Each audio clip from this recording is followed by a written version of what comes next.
Welcome to Positive Talk Radio. Our goal is simple: to explore evolving ideas one conversation at a time. So, stay with us as right now we present.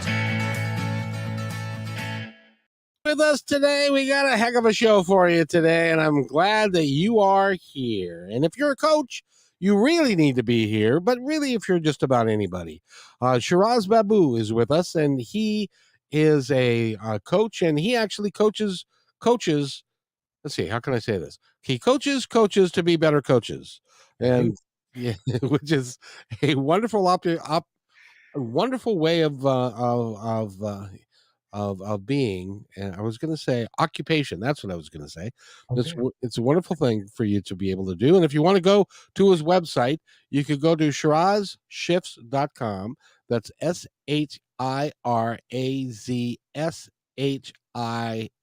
Shirazshift.com, and you can find out all Yes. about him and his work.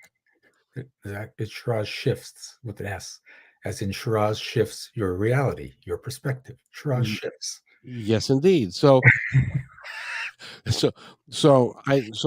English is my second language, and I apologize for that. But it's great fun to have you here because you're going to talk to us about actually shifting your reality, and it goes far beyond coaching. You can use it in any of life's pursuits that you want to have. Would that be a fair way to say it? Yep. Because I mean, it's not just that it's beyond the coaching. I've found over 90% of the stuff I deal with to help people make people be better coaches has nothing to do with their coaching practice. So everything else leaks in and affects the practice. I can only imagine. Yeah, that's absolutely true. So how do you get? One of the things that you do is you help people shift their mind, shift their attitudes about certain things. How do you go about doing that? So through years of actually, first of all, thank you, Kevin, for having me on. Oh, you're more than welcome. Already been going through the banter. I forgot to thank you for being here. So I'm glad to have you because in this day and age, every one of us wants to do and have the life that we truly want to have, but we've got things that block our ability to get that done. And a lot of times we don't even know what that is. and that's the biggest problem because you don't know what it is. And when I work with people and I have a conversation with you, I can actually tell when your conscious beliefs match your unconscious beliefs. And that's fun. I got a feeling like I'm going to be a guinea pig in this episode. Oh, we can make you a guinea pig if you want. Well, one of the things I like about doing this is I get to talk to some of the most incredible people, and I take advantage of that whenever I can. So, yeah. So, but so when you talk about what you just said, expound on that a little bit. So let's say, okay, sorry. It's funny. It's one weird little quirk about me is when energy shifts around me, I tend to yawn and cough. And it doesn't have to be just between you and me. It could be the people watching the show. I could go into reaction. I know it sounds a little weird and crazy, but people in the woo would get it. And so people just hearing what I said were going into reaction, and I was going to start to cough there. So I know we're starting off weird, but this is just where we're starting off. Uh, uh, Being able to tell when people are telling themselves the truth is a very, very cool skill to have. And I call it a skill because it is teachable. I didn't used to be able to do it. I learned how to do it. I teach people how to do it. And so when someone comes to you, let's say a coach comes to me and says, I don't have enough clients. I'm like, okay, I need a lot more clients. I'm like, nope, that did not come up true. And they're like, what do you mean? Of course I need clients. I'm like, no, the phrase I need clients is not coming up true for you. So part of you is thinking I don't need clients or getting clients will be bad for me. So let's find out what that's all about. And then we start going down the rabbit hole. That's really interesting because see, and I don't call it woo woo because I think it's just energy. It is. Yeah. And you're able to tap into an energy that you've learned over time how to do, and it's just it's like everything else. It's like a muscle. It You is you exercise it, and so you can use it that way. So you're basically a human lie detector. pretty much. Yeah. That's a pretty I don't know how good a skill that is to have. It makes for interesting conversations Boy, it because, sure does. in a session, it's great. When I'm just out and socializing, it can be interesting. I remember being out and chatting with someone, and he was talking about his band. And he said, "Oh, we've got a lot of gigs here in Toronto where I am, and I'm really enjoying it. I love the reactions from the crowd. I love sharing my original music, and but we're going to start a road tour soon, and I can't wait to get my music out to the rest of the world." And I just watched his energy drop, even though he was like, "I can't wait." His energy just went. Poof. And as he kept talking, little things from he said, clues he said from words and phrases, I realized he's so scared that once he goes out of the comfort zone of Toronto, where he knows everyone likes him, people might say, "Oh, his music's not that good, right? I don't like it. I don't like the way the band performs." And he was afraid of all that judgment. And so, even though he talked about getting on bigger stages and more exposure, his whole body was saying, "No, no, no, no, no, no, And no." that can affect the energy around him and other people as well. Yeah, That is amazing. Now, when you see energy, well, let me ask you: do you see energy, or is it a feeling that you get, or is it an emotional attachment that you have? How does it work for you? it's everything. And this is one thing I learned a while ago, because you hear about people and they see it or they feel it or they talk about how they do it. And for a while, I was trying to perceive all this based on what other people were saying. And after a while, I said, "You know what? No, however it wants to show up, let it show up for me." And it turns out it shows up for me in every way possible based on who I'm interacting Oh, with. that's got to be kind of intimidating for somebody that is like a narcissist or an incessant liar or somebody like that, because you call them out on it all the time. Yeah, but it also makes for some interesting things, because like there was one client I have that when she's not in her truth, or when something comes up that internally she doesn't want to deal with, she can taste it. She can physically taste the ickiness of that limiting belief or horrible past experience or whatever it is. And because I'm so in sync with her, we'll be working together. It's especially amusing in a group that I say something and then we both go, "Oh," at the same time, right? That is funny, um, and but it's true. How did you decide that you wanted to get into this and learn all about it so that you could use it to practice it? So my journey started when I got rheumatoid arthritis at the age of 22. Oh, that's terrible. It was terrible, right? I mean, I was a bodybuilder. I was studying to be a doctor, so I had like that ideal life ahead of me.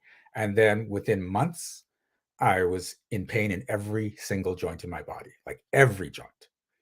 And there were mornings where I would be trying to walk, but the cartilage had deteriorated between my legs and my ankles, and I could feel the bones grinding against each other.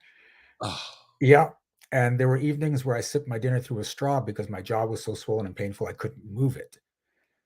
So I was just trying to get nutrients in me any way I could. So this became my life. oh man, you were sick. I mean, that's awful. Yeah, it was. And, and some people may not relate to that kind of pain, but I think most people can relate to I've got the plan, I've got my whole life set, and then out of nowhere, bam, it's gone. And you're just left scrambling, trying to figure out what to do with your life, what you're supposed to do now, why this happened to you. I mean, I was like, what did I do to deserve this? Right. I must have done something, or this horrible thing wouldn't happen to me. But that's what you tell yourself, and you go into the self blame, you go into pity for yourself, and all these emotions come up. But eventually, I managed to get back into the swing and start to create a life with the arthritis as just part of what was going on. And arthritics build up a pain tolerance fairly quickly.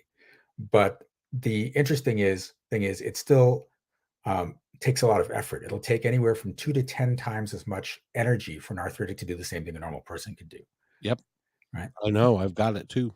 I Okay. So you get this. And so this is my life. I went back to work. I decided to switch majors. I became a software designer and what's it called? Programmer? Manager. I'm having problems with words just like you today. This is interesting. That's because there's so much energy flowing. So yeah, I became a project manager, and I'd go to work every day in pain, but able to hold myself. And people didn't realize how much pain I was in, but I made my life work. And in the meantime, I was trying everything. I was trying medication. I was trying supplements and diets. I was trying uh, acupuncture, yoga, magnets. I tried. If someone said, "Here's the newest concoction that's out there that's made my arthritis go away," I'd try that, and nothing worked. Well, actually, everything worked for a little while, and then it just stopped. It's like my body built up an immunity to any solution that I could come up with. Oh, wow. Yeah, and it was almost 20 years later that I finally met the guy that just redefined reality for me. I had So you lived with rheumatoid arthritis for 20 years. almost, yeah. That would be horrible. I mean, because like I've had both my hips replaced, and I swear to you, if I lived in 100 years ago before they had the ability to replace hips, I'd be dead now. Yeah. Because you can't do anything Yeah. if it's bone on bone and or your knees and all of that. And then people say, well, why don't you just get out and walk? It's like, sure, that's a good idea.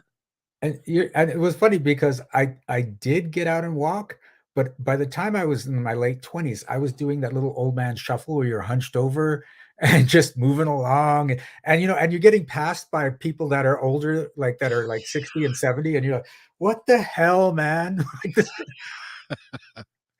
Oh, that would be awful. That'd be awful. Why? And so, tell us about the guy who changed your life. So because I had flown to India, I expected this guy to do some sort of energy healing Reiki, kind of like we're just going to heal your body, Shiraz. Like that's really what I expected. But this guy just sits me down and talks to me for about 2 weeks. And it's like being with a psychiatrist.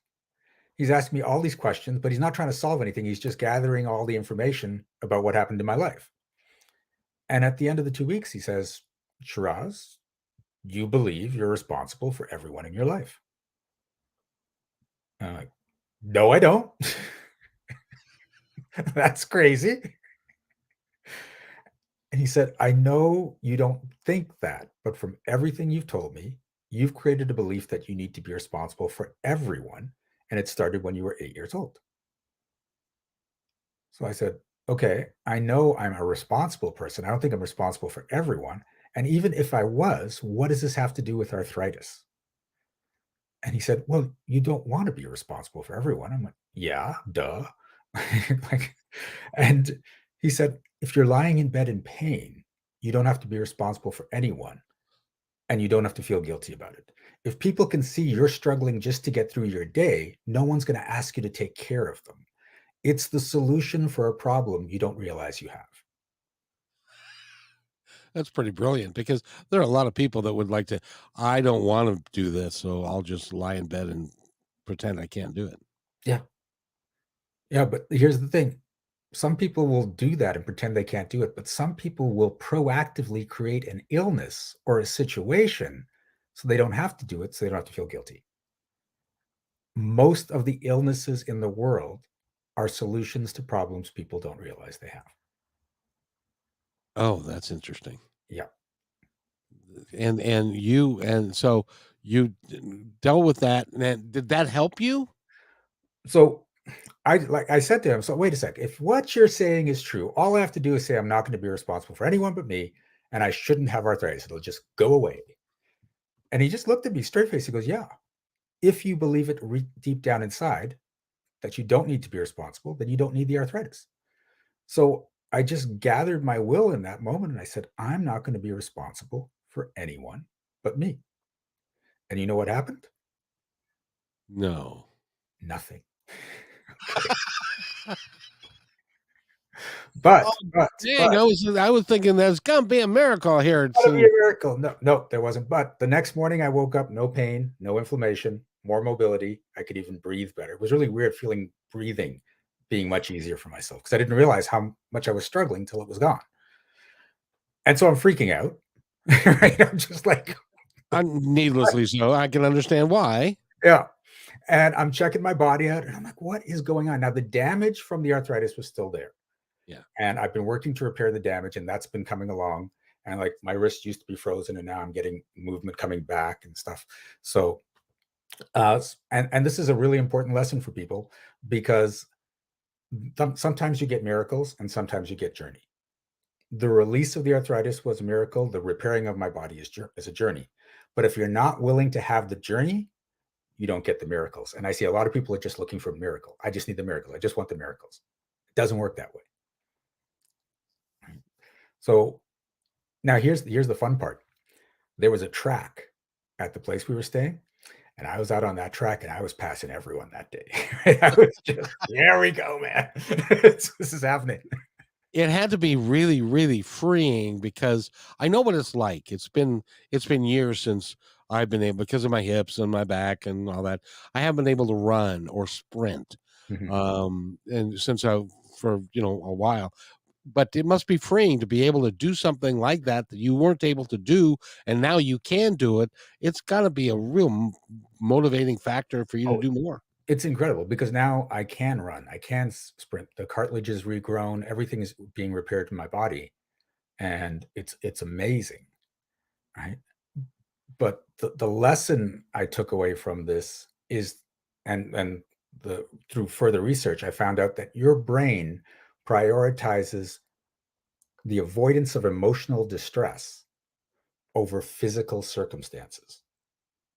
It does not give a crap about any of your physical circumstances, just the emotions you experience. All right? Arthritis is better than guilt. Oh man, that is really interesting. Yeah. And so you've learned that. Now, are you helping people and work using those techniques to Mhm. help people and heal people? So it's I do have healings occurring with people, but I'm working more with with coaches, helping them with their business, helping them with their life, and we do get healings occurring as a result of that. Because like one person I was working with, she had fibromyalgia, and she'd been suffering it for years. And as I talked to her, I said, "Oh, quit your job." She's like, "What?" Yeah, I said, "Quit your job." She goes, "I can't quit my job." I said, "Why can't you quit your job?" "I've been working for years. I've got a pension there. I'll lose my pension. It's the only thing I know how to do." And I said, "Do you love your job?" She goes, "I hate my job." And I said, "Your body has come up with a way to keep you at a minimal amount of hours at your job, and it's called fibromyalgia." And eventually I got her to quit her job, and 2 days later, the fibromyalgia was gone. It's amazing what the mind is capable of. Yeah. So, and this is what happens with every situation. Now, and it's not just like we're talking about body, but like I said, with if I say, what's the problem? They say, I need more clients. No, you don't want more clients. Why don't I want more clients? For instance, uh, one client I was working with, she could never get more than 4 clients a month. She does one-on-one coaching. I think it's like $2,000. So she's still making a decent living at 2,000 times 4 each month.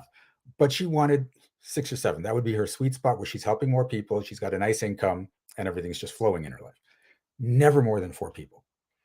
And when we looked at what was going on, it turns out that she had this unconscious belief that if she goes past 4, it's not going to be 5 or 6 or 7. It's going to be 15 or 30 or 40. Right? And that's just too many. That would be completely overwhelming for one-on-one coaching. She's making up a story that doesn't even exist yet. But that's the thing. You're avoiding the possibility of the emotional distress, not the emotional distress. And people might say, well, she doesn't have to say yes to all these clients. No, she was a grief and trauma counselor. If she says yes to someone coming to her to help against trauma, she'd feel like absolute crap. There would be so much shame. And her mind says, okay, after 4, your choices are overwhelm or shame. Take your pick. And how is she doing now? Does she have By the time, after we got her to realize what was going on and shift her beliefs, by that afternoon of that session, she was 5 clients. By the next week, she was at 6 clients, and now she consistently gets 6 or 7 clients every single month. Which gives her a nice income, makes her happy, Yep. and she's not overwhelmed. And she's not overwhelmed. And if she gets more than that, she just sends them to any of her colleagues, and she can get an affiliate fee. Right? So So she win-win. win, win, win. Yeah. That's really cool. So, if somebody comes to you, how does the process work? So we look at what is the. I like to start with what's the biggest issue you have, and I start talking to you and find out where the initial blocks are. And when we start shifting the blocks, and it's just bringing up the awareness and asking, are you ready to let go of that story? Right? Are you willing to step out of the story you've been in for years?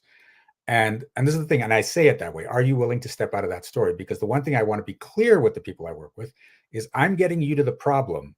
You're the one stepping out of the problem. I'm not here to save you. I'm here to guide you so you can save yourself. I get it.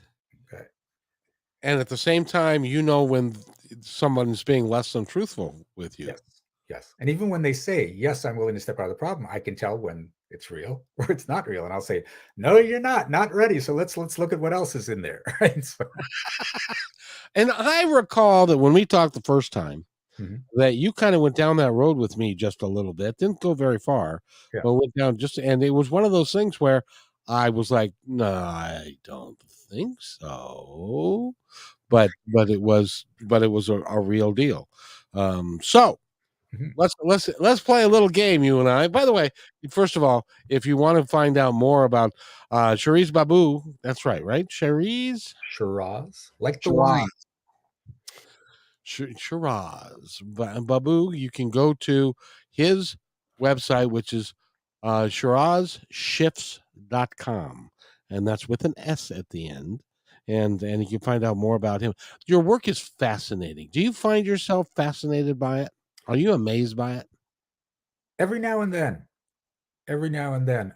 Yesterday, I was in a summit and we had these 7-minute breakout sessions where we're supposed to teach a lesson in 7 minutes. And I was able to do the explanation, which took like 2 minutes, um, do a session, and then do a wrap up conversation, which was like another 1 or 2 minutes.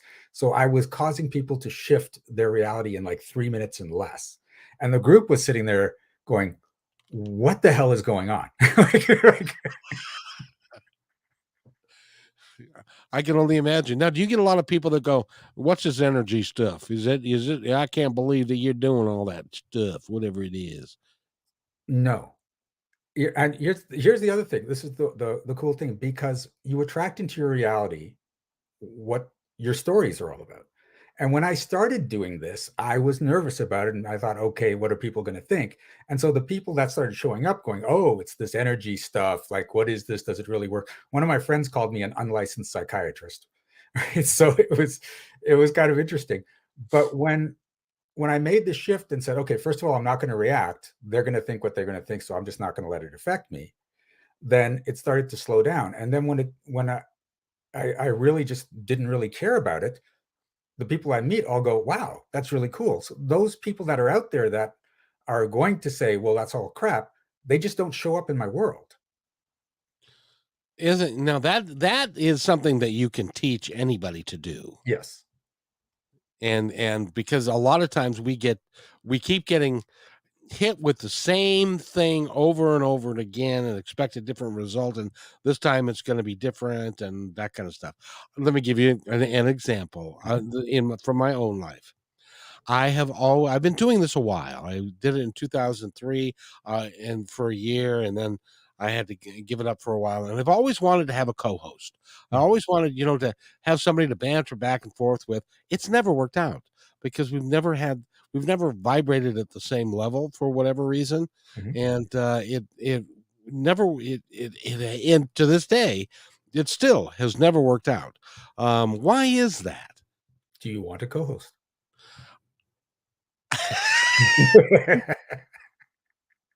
No. Okay. So that actually did not come up true. So you do want a co-host. Will any co-host be good enough? Yes. Okay, that's not quite true. There's a pushback on that. Oh. So if you believe that no co-host is going to be good enough, you're only going to interview co-hosts that aren't good enough. Right? Oh no. That's the way it works, right? Because that's the way your beliefs are going. And the cool thing is when you keep interviewing co-hosts and they're not good enough, you get to be right about your story that the other co-hosts aren't going to be good enough. People love being right. You get a dopamine hit from being right, and then you get a dopamine addiction to finding bad co-hosts. Or not So necessarily bad co-hosts, but out of alignment co-hosts for you. so if I were to shift my thinking into I'm looking for the absolute best co-host that I can have, I guess one of my fears would be that they'd be better than me. Yeah, that just came up when you were saying that. I could feel that. Right, so I was about to say it, and you said it first. So, so, so what I'm actually looking for then is somebody that is good but not great, because then, No, no. What you want is to not fear your co-host being better than you, ah, right? Because that's the fear of embarrassment or shame or not enoughness. And that's all emotional stuff. And your brain prioritizes the avoidance of those emotional feelings over the physical circumstances, which is why you don't get a co-host. Now, if you have an amazing co-host, and this is the thing, when you're willing to have a co-host that is way better than you, then you tend to get the co-host that matches you perfectly because there's no resistance. I don't care if he's better. I don't care if he's worse. I'm just looking for a really great time in the show. When there's no resistance, everything shows up, and usually the best thing for you shows up. But as long as there's resistance, as long as he's not better than me or she's not better than me, as long as everyone's like it's Kevin's show, but that's the sidekick or whatever it is, then that's resistance to getting what you want. Right. This is a big thing with people with money. It's like people want money. As long as people don't come asking me for it, as long as it doesn't change who I am, as long as I don't have to pay more taxes, and that's all saying I don't want money, I don't want money, I don't want money. and so they don't get money. And so they don't get money. I got a question for you. Okay. And by the way, that is very very true, because my first reaction about having a really really good co-host Mhm. is that I don't want them to overshadow me, Mhm. or and you know what I mean, and Yep. so it makes it so. How do I can eliminate that by just, yeah, well, tell me, how can I eliminate that? So you've got to look at it this way. This is where your life is right now. This is where you want to be. All the wonderful things, the best possible life. This is the horrible things. So where I am now, awesome co-host that overshadows me. Okay. However much like we think that, okay, I'm willing to go all the way here, but I'm only willing to go a little bit this way. Right. So this is the kind of life I'm willing to create. But everything works on resistance. So however much you're resisting this way, you're actually resisting this way the exact same amount. Oh wow. So when you're willing to have a co-host that completely overshadows you, this opens up. And the cool thing is when you've opened this up in this complete willingness, you tend to only get this stuff. But you can't trick it. You can't say, okay, I'm willing, and then expect that to show up. You have to truly be willing for all possibilities to show up. And then the best possibilities tend to show up. That is amazing. That that is amazing. Now this actually works with, like, your work and what you do works with, like, the law of attraction Mhm. and a bunch of other stuff. And so I have real quick another quick question for you, and which is that when I was doing the show in 2003, I was trying really hard to manifest money because I needed the money to do the show, because it was costing me, like 2 grand a week to do the show, Mhm. and but it never showed up, Okay. and so I ended up having to go away from the show and do some other stuff until I was able to come back. But then this year, right now, when I turned 65, I found a pension found me that I had no idea that was even out there. Mhm. That was 20 years old. Yeah. How hard It, were you trying to make money for the show this year? I'm not. That's the point. Trying really hard is actually creating resistance. Isn't that that's just because, see, I'm set up now because of where I live, and the money that I have that's ongoing. I don't need to generate any money for this show. Yeah, need energy is resistance. And this is why it gets so hard for people because I don't have money. I need money. I've got to find a way to make money. All of that is resistance. And it goes against what we've been taught in that, well, I don't have any money, so I should just relax and not worry. Well, yeah, it doesn't mean you don't do anything. You still take action, but you can take that action without worrying or with worrying. And most people do it with worrying, which gives them less smaller results. You can still get results, but you'll get them way better when you're more relaxed, when you're in a happier zone, rather than when you're worried, frustrated, or terrified. See, and that's in 2003. That was the driving force behind everything, because I needed to make a certain amount of money in order to make it pay, Mhm. and it wasn't happening, and so I ended up having to give it up. But 20 years later, it's just manifested, and it's just there. It's just easy. Yeah, I went through a similar thing in that there was a period in my life where I went from making this was the funniest thing because I'm trying to use this law of attraction stuff. I'm still trying to figure it all out. And I'm like, I've been doing six figures for years. But I looked at all this law of attraction stuff and I'd watched The Secret at that time and I was all hyped up on it. I'm like, I can go to seven figures from six figures if I just use this stuff. So I started applying the techniques and I went from six figures to zero figures.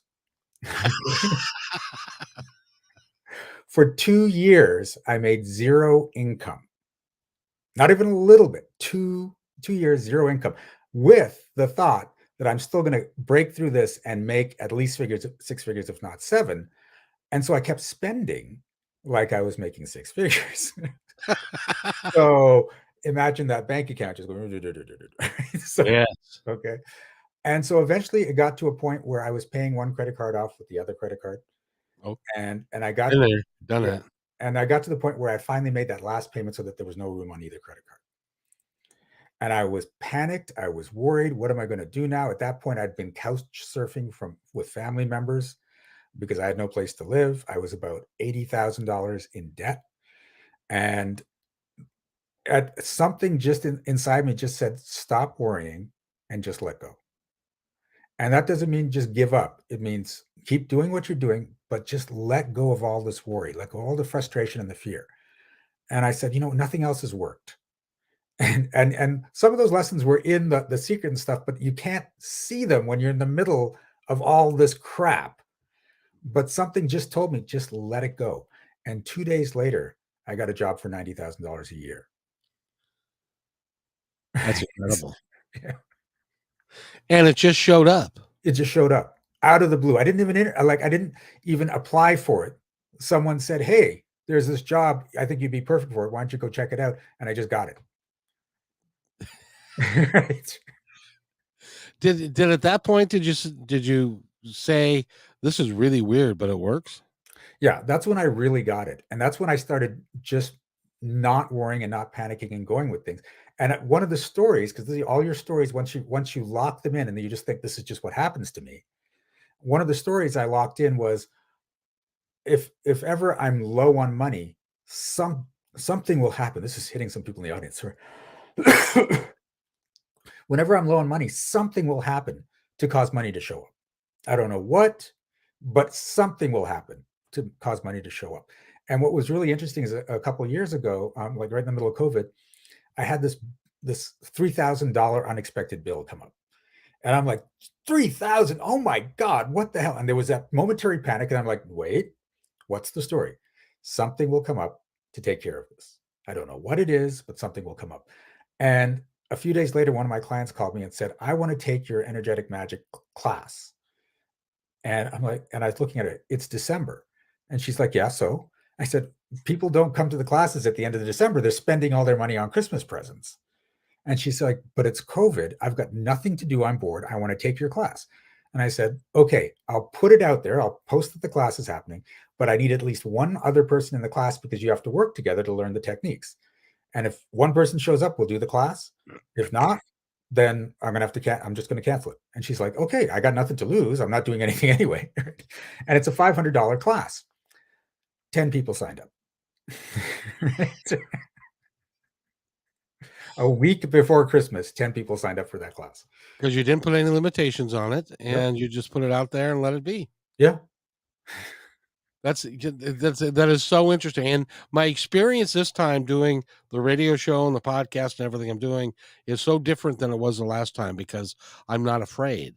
It's Yeah. not. I'm not seeking to make and money. Honestly, it just does show up. Mhm.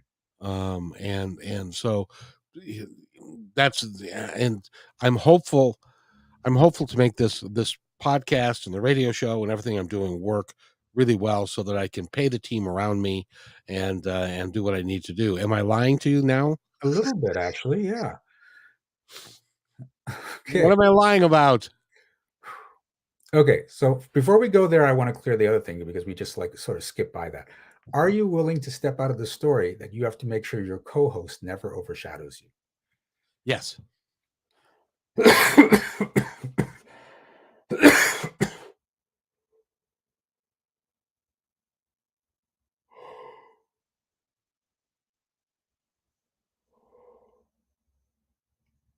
Ooh, there's some energy on that one. Okay. You all right? Yeah. No, I do this all the time. That was just yeah. It was just we did the clear and then it was just a whole bunch more that when I'm yawning, it's just still continuing. The energy's moving, and I can feel it hit some of the people in the audience too. They've had issues with partners being overshadowed by partners. So anyone that says yes when I put the clearing, it hits them because you're the one doing it. I'm just the guide, right? So Oh, way cool. yeah. So here's the thing with employees: are you responsible for all your employees? No. See, that's not coming up true. And this Okay. okay. And this is the thing with a lot of business owners, and this is what stops a lot of entrepreneurs from getting employees because they think they're now responsible for the employees. You're responsible for providing a healthy work environment in which they can thrive. If they choose not to, that's on them. That's not on you. You are not responsible for them. But if you think you're responsible for every one of your employees, then every employee you add becomes a burden to you. And every person has a maximum of that burden that they can, so that's as big as their business can grow. Right.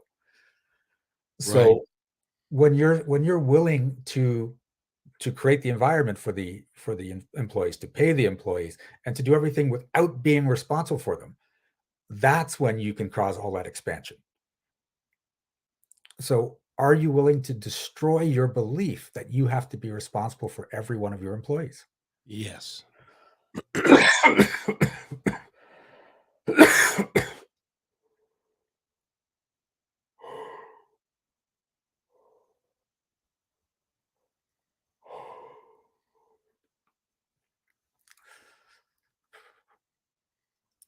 I have one of my employees in the Philippines. She's really nice, and she's so worried. I can tell every now and then she's so worried about keeping her job and screwing up and doing whatever.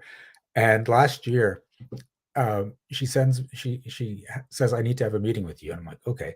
And she said, I want you to know that for the next few weeks, things are going to be a little slow on my part for responding to you. And I'm like, why is that? She goes, because I'm going in to have to give birth in about a week. And I'm like, you've been working pregnant, right? and and I said, yeah, no, that's not going to happen. She goes, what? And I said, you're taking the next month off with pay, right? And then we're going to make sure your workload isn't that heavy afterwards. And so I've made sure it's light until she's had a handle on the baby, and then we can go back to the regular stuff. But she was just like freaking out, going, "Wait, what?" And then I sent her extra money as a baby bonus, and I'm like, but it wasn't out of responsibility for her. It was just I'd love to do this for her. That's how I feel about the folks that I have surrounded myself with. Mhm, I want the company to be a success so that I can pay them what I would love to be able to pay them. mhm. Does that ring true? That is true. But the whole thing is you're saying it now from a place of this would be a wonderful possibility rather than I have the responsibility to make sure they get paid that much, which is a heavy energy. Yes. Yeah. Yes. I can't and you're right. Um I can't command other people to do stuff, but I really want to provide an environment to where they can thrive as a human being and really do well and feel good about themselves and the life that they have. And we all work together for the betterment of everybody involved. Mhm. That really is what I would like to create. Yeah. And that's a wonderful way to go about it.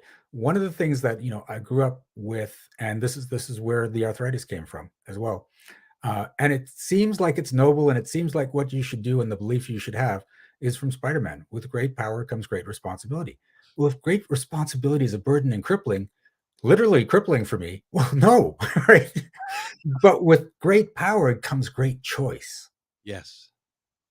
right? Yes, it does. Yes, it does. I have to tell you, you're brilliant.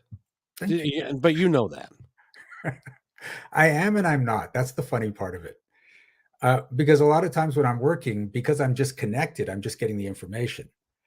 And there's been times where I've given a lecture, and someone comes up to me afterwards and said, "Could you repeat what you said about this thing? Because it was absolutely brilliant." And I'm like, "I said what?" Like, and then they'd figure it out and they'd say it. I'm like, "Wow, that is brilliant." "Yeah, I didn't say that." "No, you were up there." I said, "Yeah, I know I said it, but I didn't say that. That was just information coming out." It just came through you. Yeah. And so you feel you're connected to the other side, to the source, to your guides, whoever the entities and the thoughts and the energy may be. You're Mhm. connected to all these folks. Well, everyone is. I know, but they don't believe it. So how can we get how can we get everybody to believe that they're all connected and that we're all one and that we can all work together and we can all have a terrific life together if we choose to? Well, I mean, you have to get through each individual's defenses of what reality is. And that's the problem. Because I remember talking about this, and one of my friends said, "Given what you can do, you could just go over to the Middle East and create world peace." And I said, "Yeah." He said, "Are you being serious?" I said, "But they have to want it." Right. So, They have right. they have to believe that it's possible. Yeah. And it means shattering belief systems, and especially religious belief systems, and most people aren't willing to go there. But I had to go there for my own well-being. And then once I got there and I started creating things and I started seeing magic show up in my life, I'm like, "Oh, no, no, this absolutely works." Right. One time we were going out to a party, and we they didn't get tickets. They said, "Let's go to this party," and we get there and there's a lineup that's 100 meters long for ticket holders, and then there's a short one for the people with tickets. And so we get into the one for people without tickets, and sorry, the people without tickets, and we're waiting and we're waiting, and I'm seeing how slowly we're moving, and I did the math, and I said, "We're going to get in there around midnight. It's 7 p.m. We're going to get in there around midnight." And they're like, "Well, Shiraz, you're magic. Why don't you just magic us in?" And I'm like, "Okay." Challenge accepted. Right? So they said, "So what do we do?" I said, "We head over here." "Why?" "I don't know. I'm being told, let's head over here. I'm now connected. Let's just do this." And so we walked right by the whole waiting for ticket line. We start walking by the ticket holders line. And they look at me and go, "We don't have tickets. We can't get in the ticket holders line." I said, "I'm not saying we're getting the ticket holders line. I'm being told to walk by the ticket holders line."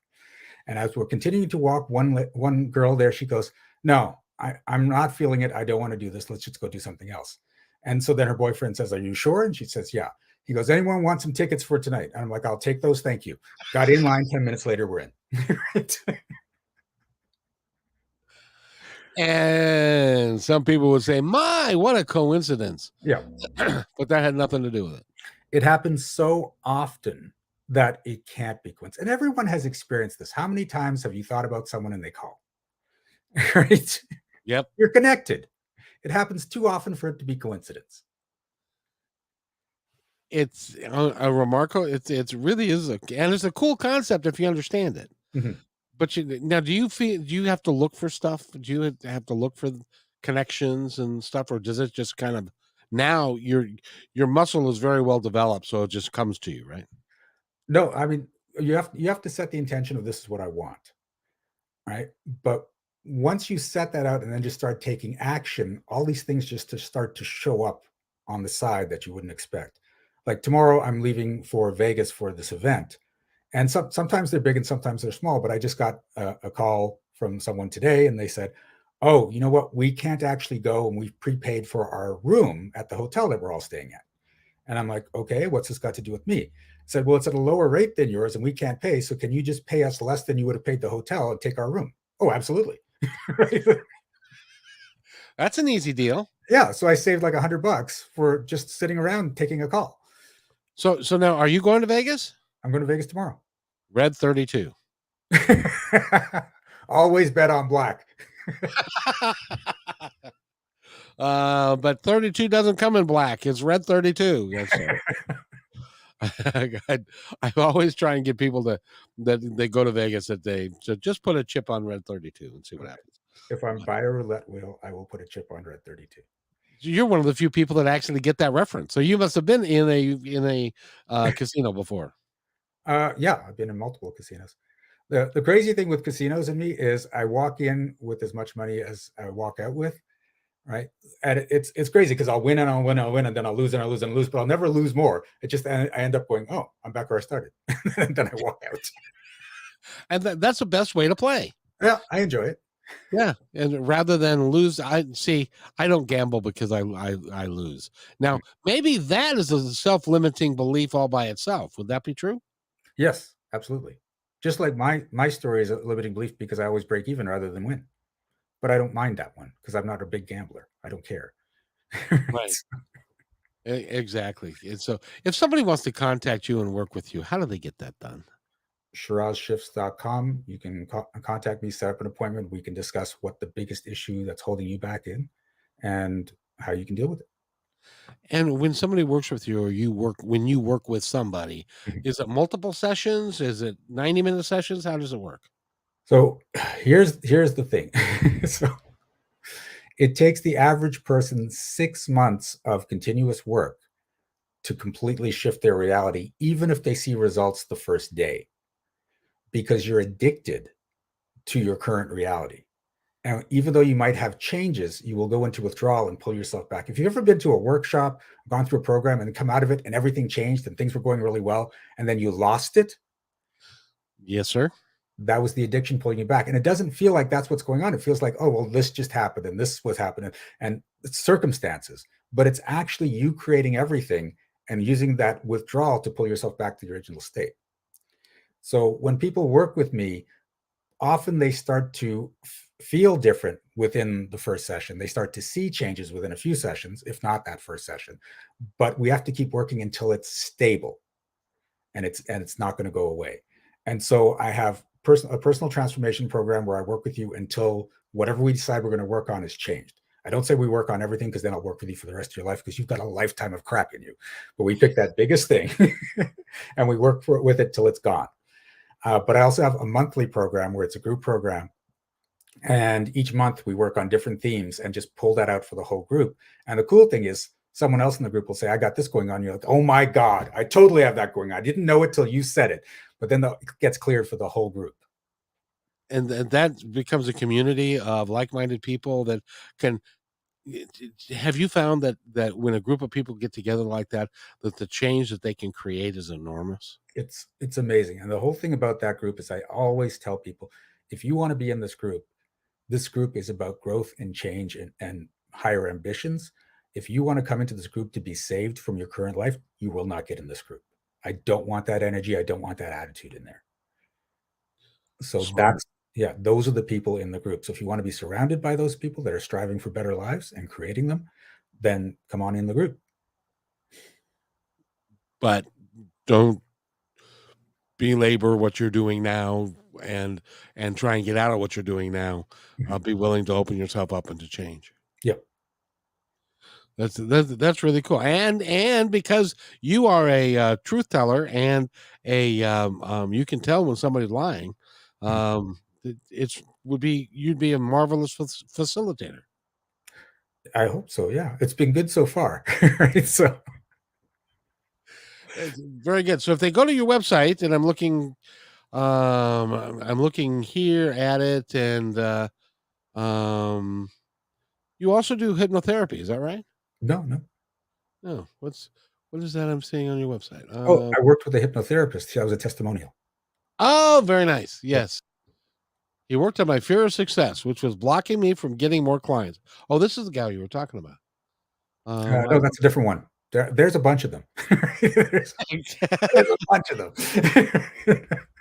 and because they were scared of getting too busy, or Uh, yeah, fear of success. Actually, for that particular one, it was I'll become successful. A lot of people will see me. They're all going to judge me. I'm going to have to deal with all that judgment, but that only comes if I'm with success. So it's better not to get the clients and not to do well and stay small and invisible. Ah, Yeah. I got one for you. Mhm. I want to be a nationally known talk. It's already gone down. I don't know what you're about to say, but it's already dropped. Okay, I Continue. want to be. I I, I want to be a anonymous radio host that gets lots of people. That came up true. Anonymous came up true. I can absolutely believe that. Why do you think would do radio? Okay. But would Because you like to be a nationally recognized radio host? I would love to be a nationally recognized radio host because I can help more people. Okay, I but can, that's not coming up true. So there's the thing about being put in the spotlight that's holding you back. yeah, because I'm not that pretty. You, Didn't you just say it was radio? that's well, but even in radio, I don't know, but Okay, but here's the thing, Kevin. Number one, you're pretty. Okay. gee, Number thanks. two, if you're worried about how people are going to perceive you from how you look, or you're worried about judgment, either how you look or how you show up, you're going to make sure you stay small and invisible. And invisible is relative because you've got this, people are seeing you, but it's not the national and millions of people tuning in. At least I don't know. I don't know exactly how many people watch them. I know it's good, but it feels like it's not where exactly you think you want to be yet. So you have to here's the thing. It's just like with the co-host that were shouting you. You have to be willing for people to hate your guts as your success grows, as well as love you, right? And most people don't want that, Oh, that's a tough one. right? But I look at it in terms of percentages. If for every 1,000 people I impact and change their lives and help, one person hates my guts and wants me to die and just thinks Shiraz is the worst person ever, then I want 1,000 people wanting me to die and hating my guts because that means 1,000,000 people are benefiting from what I do. Right? Oh, That there you that's are. that's it, right? But most people go by, okay, I can have 1 or 2, but I can't get to 10 or and I don't look at it in terms of numbers. I look at it in percentage. I make sure I'm putting so much good out there. I'm doing such a contribution that that ratio is lots and lots of people loving me and a few people hating me because some people are going to hate you just for existing and just for being successful. Even if you're a wonderful person, they'll find it because that's where they live. Because your success is threatening their reality of everything has to be hard and everything has to be a struggle. So it's Gotcha. just what's going to happen. That is, and that's one of those things that I want to put on a positive show, which is why it's called Positive Talk Radio, Mm. and so I think everybody should come together and sing Kumbaya and love each other and all that kind of stuff. And there are people in our world that, regardless of what you say, they're going to say, "Oh, that's a bunch of fucking bullshit," and I hate Yep, you. absolutely. And But here's the you're thing: right. is so many people are letting that minority keep them from growing in their business, in their money, in their relationships, because they don't want the vocal minority to say anything about them, But they're going to anyway. but they're going to anyway. But again, your brain is doing whatever it can to avoid the possibility of emotional distress, primarily guilt, shame, and heartbreak. That's just brilliant. That's it. That's. I'm going to have to hire your ass. Is what I'm going to have to do. Because you are very talented, Trees, and I want to thank you for being here. Will you come back and so that we can do a radio show on KKNW, and then we might be able to take some calls. Yeah, absolutely. Now, can you do this with somebody on like on the phone kind of thing? I've done it through text. Now that's amazing, because but text has its own energy, doesn't it? Yeah. Yeah, and it's not like I'm getting the energy of the text. I'm getting the energy of the person where they are as they're doing the text. So I don't care where you are. I'm just reading the energy of who you're being. Now, when you are doing this work and you're coughing and stuff, is that because the energy is just um, growing around you, or it's It going up, or is it it going it's down? really weird. It's when there's these big shifts in energy, I yawn and I cough, and I don't know why. That's just the way my body reacts, and everyone's body reacts differently to energetic shifts. And the most common thing I see is yawning or people feeling like energy in their body that feels released, like they feel lighter all of a sudden. Those are the two most common things I see. But I've seen burping, I've seen people get hot or cold, I've seen little muscle twitches. Like it's the gamut, it's the full gamut of whatever happens. I was doing a workshop one time, and this one guy went to the bathroom every 20 minutes because that's how he processed it. He had to go pee. Right. So Either that or he had a prostate problem. One of the two. I didn't actually ask, but like when I looked, it was always after a big clearing he'd run. So Oh, that is so funny. I want to thank you for being here. It's been a pleasure. I'm gonna set myself aside for a moment. I'd like you to tell our audience anything that you would like them to know. it's all about emotion. And most of the time you're trying to avoid bad emotion. But when you embrace good emotions, you get better and better results. And your body is addicted to your current emotional state. So if you get out of frustration, get out of fear, get out of anger, and get into happiness, your body will become addicted to that and it'll cause more happiness to show up. My body's addicted to laughter. So I find a way to laugh every single day, whether I want to or not, because the addiction's there. So imagine if you got yourself addicted to laughter or joy or love or gratitude, what kind of life you'd be creating. That is amazing. And by the way, these shows, I'm addicted to them because they make me feel so good. Yeah. When I have when I have a It's show like positive talk, right? exactly, and don't call me a liar about that, but Nope, nope, that came up true. So, but it's so true. When I have the opportunity to talk to someone like you who can make a genuine difference in people's lives, and I'm providing that gateway because there's somebody out there, well, you know this, there's somebody out there that is going to need this information and they're going to tune into this and you're going to be there and then they're going to contact you. And they're going to say, I don't know why I was just listening to this podcast and I just found it and here it is. And that's how it works a lot of the time. Yeah, you know all this. This is cool. yeah, it is really.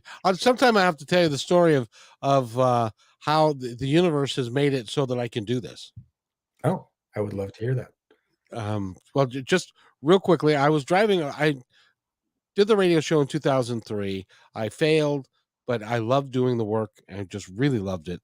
But I had to go get a real digit job. As it turns out, the one of the gals that I worked with, who was a psychic medium, on the show had a partner who worked for King County Metro as a supervisor in the bus depot, and so she called me, and I got a job with King County Metro for 12 years Mhm. driving a bus, Hmm. and made pretty good money and righted my financial ship, and everything was all better now. And then 3 years ago now, I was 63, and I said to the universe, because I often talk to the universe, I talk to my guides and say, I really would like to do the podcast and radio show full time, please. Hmm. Be careful what you wish for, Yeah. because because my son and I were driving around and we went and I said, there's a 55 plus community over here. Let's go here. I want to see something. And so we came here. I ended up buying a mobile home where I live now. Was able to pay cash for it. And so it reduced my financial burden significantly. So I didn't need to make any money to do this. Ah. And I could do it, and just have fun with it. And then I was moving in here and I was carrying a lamp in, and I have stairs in the front here. I Mhm. I tripped on the stairs, Oh. and the lamp was in my arm, and for some reason it made it go kind of kitty wampus, and I ripped my entire rotator cuff on my right side, Ooh. and had to have surgery on that.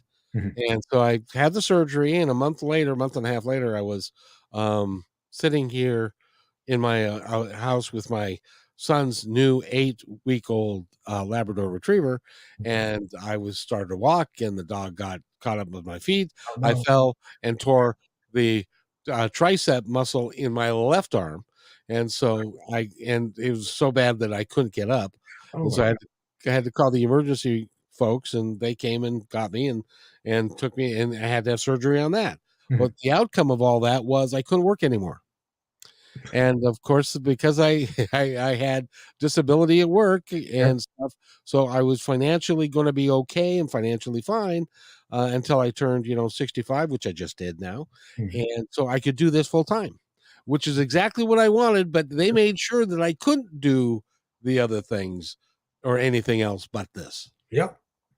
Sometimes they gotta do that to make sure you stay on task. So And so this is my task, and I'm working to do it better and better all the time. And yeah. why having guests like you is really important to the show and for the health of it. And I thank you.